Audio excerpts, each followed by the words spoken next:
Perkenalkan, kami dari kelompok 2. Di sini kami akan membawakan materi tentang gangguan akibat kurangnya yodium. Sebelum kita memulai presentasi ini, saya akan perkenalkan diri. Saya Ahmad Sudipyo sebagai moderator. Saya Siti Najibah Jawas. Saya Putri Nurul Hidayah. Saya Fatmawati. Saya Citra Ahmadiyah. Saya Fatmilo. Baik, untuk mempersingkat waktu, yang akan membacakan pertama yaitu Siti Najibah Jawas. Dipersilakan dengan hormat. Baik, seperti apa sih gangguan kurangnya yodium itu? Yodium sendiri adalah sejenis mineral yang terdapat di alam, baik di tanah maupun di air. Merupakan zat gizi mikro yang diperlukan untuk pertumbuhan dan perkembangan makhluk hidup.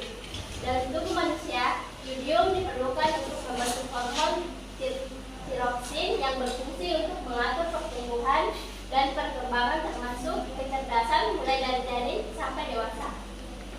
Gangguan akibat kekurangan yodium adalah rangkaian efek kekurangan yodium pada tumbuh kembang manusia.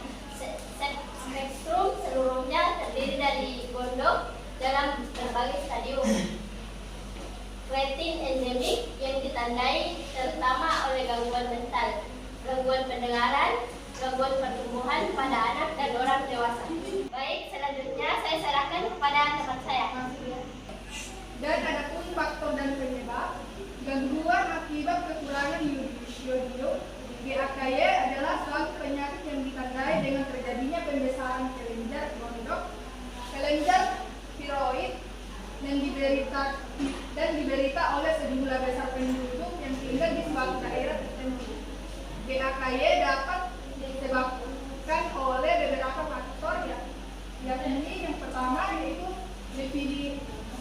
defisiensi yodium dan yodium ekses. Yang kedua, lokasi geografis dan non geografis. Yang ketiga, asupan energi dan protein. Dan yang keempat, pangan biotromboni. Dan yang terakhir, genetik. Selanjutnya saya serahkan ke teman saya. Nah, adapun dampak dari GAKY atau gangguan akibat kurang yodium.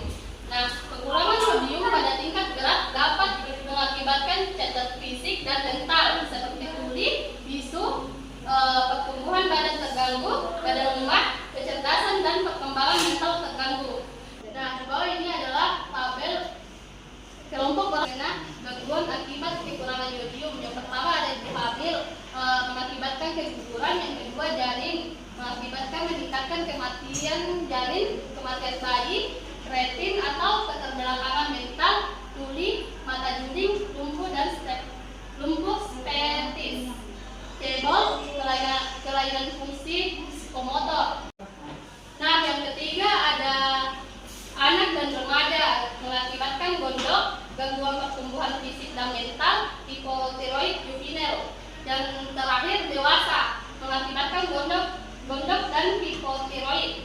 Selanjutnya saya serahkan kepada teman saya. Menurut beberapa literatur termasuk diantaranya modul peningkatan konsumsi garam berjum. Direktorat Bina Gizi Masyarakat Depkes RI berdompak di Indonesia terdapat beberapa strategi baik jangka pendek maupun jangka panjang sebagai upaya penanggulangan dampak gangguan akibat kekurangan yodium GAKY sebagai berikut. Strategi jangka panjang: A. Komunikasi, informasi dan edukasi KIE. B. Surveillance. C. Lodiasi garam. Strategi jangka pendek, sedangkan strategi jangka pendek sebagai upaya penanggulangan GAKY yaitu dengan melakukan kegiatan distribusi kapsul minyak beridium. Program yang sudah dimulai dilaksanakan sejak tahun 1992 ini dilakukan untuk mempercepat perbaikan status yodium masyarakat bagi daerah yang endemik sedang dan berat pada kelompok rawan.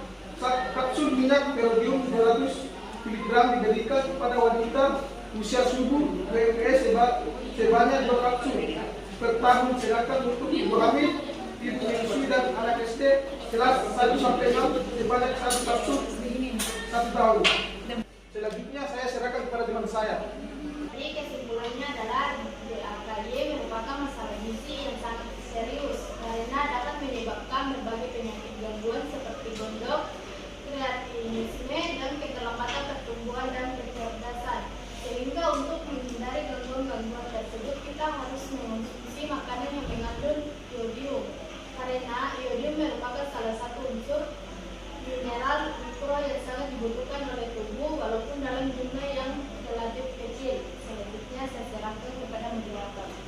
Baik, itulah hasil dari presentasi kami. Jika ada salahnya itu datanya dari pribadi saya. Jika ada benarnya itu datanya dari Allah Subhanahu wa taala. Likulli alimin safa wa likulli alimin quwwah. Tiap pedang yang tajam bisa meleset, tiap kuda yang gesit bisa tergelincir, dan tiap orang yang berilmu bisa salah. Untuk kedaulatan Tumangkula, jadi siapa yang menyampaikan, lihatlah apa yang disampaikan. Wabillahi taufiq wal hidayah. Wassalamualaikum warahmatullahi wabarakatuh.